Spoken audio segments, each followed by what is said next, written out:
Getting to spend a couple extra days in Veracruz ended up being more of a treat than an inconvenience. The city is an interesting place. In a way, it resembles downtown LA for its food scene with posh fusion restaurants and a surprisingly varied range of ethnicity. While the hurricane raged on, the city continued about its routine unfettered, even to the point of running its professional outdoor soccer games during and despite a torrential downpour. Since I had a lot of writing to catch up on, Hollywood went on alone to hunt down a chain tool, something I should probably consider bringing with me in the future to swap on his new sprocket kit.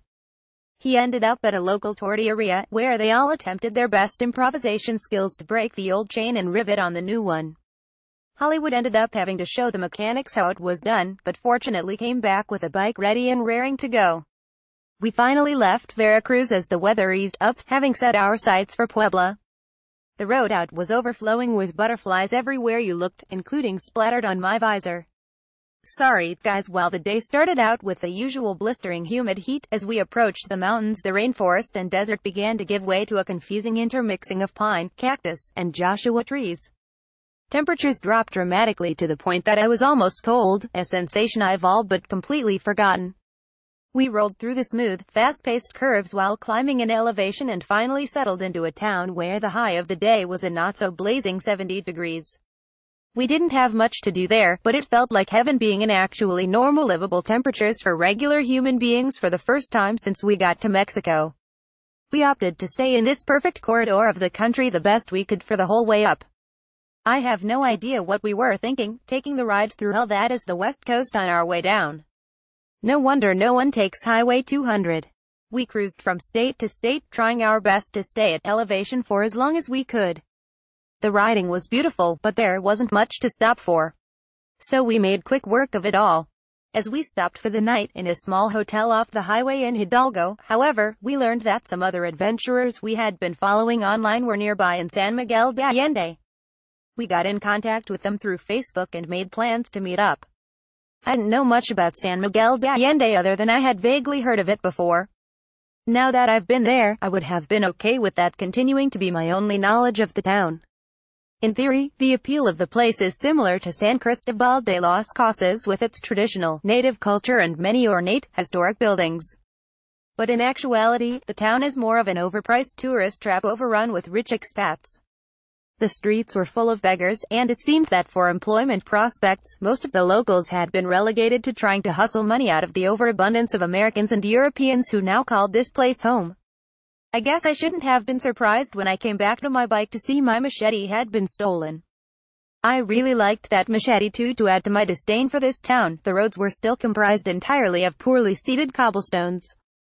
That pulled and pushed my front tire all over while I was trying to get around the narrow and stupidly steep city roads. This is still definitely not a country of engineers. Throw in some large tour buses taking up half the city, and you've got a recipe for hating life. I don't know if this is better or worse than riding through sand, honestly. But in all of this, the buildings were legitimately beautiful, and it was a real treat getting to meet up with Marina and Paul, a husband and wife duo touring the world on matching BMWs for their honeymoon. It's rare I get a chance to actually relate to someone who understands the struggles and successes of living on the road. After a colorful chat, we parted ways and it was on to the next town, hopefully one that was a little less gringo-centric. When I first started this trip, tourist towns almost had appeal for their ease of communication and higher standards of cleanliness and order, but now they just feel like mutually assured exploitation. We made our way up to Tula and Tamaulipas, which a local explained was a Pueblo Mágico, or Magic Town, of Mexico, a title given to towns that still have historical and cultural designs. It felt much more authentic and the people were much more happy and friendly than I experienced in San Miguel de Allende, serving as a great reminder of how great and humble Mexico so often is. Now, at this point, we were practically right back into Texas. On one hand, it would have been nice to get back to the States, have clean drinking water, and basic standards of living and engineering. On the other hand, I haven't seen Copper Canyon yet, and I'm not quite ready to go back while I didn't know it. At the time, this ended up being an even better decision in light of Hurricane Harvey, which began ravaging Texas shortly thereafter. This is why you should never, ever second-guess your gut feeling, especially when that good feeling tells you to keep traveling and not ride the straight roads of Texas. We pointed our bikes back west and started making the charge, cutting through Nuevo Leon and San Luis Potosi toward Coahuila.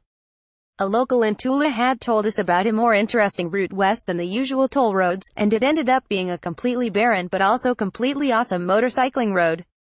We weaved between huge mountains in a twisty, continuous valley, with the only traffic being an abundance of donkeys, coyotes, and the occasional roadrunner. I love how empty it is down here sometimes. Well, there are still many things I struggle with in the third world, and one could argue the for better or maybe for worse aspect of having police often too busy with real crimes to worry about speeding. I've found the open roads down here just feel so completely free. I'll definitely miss this once I'm back in LA traffic in a couple weeks.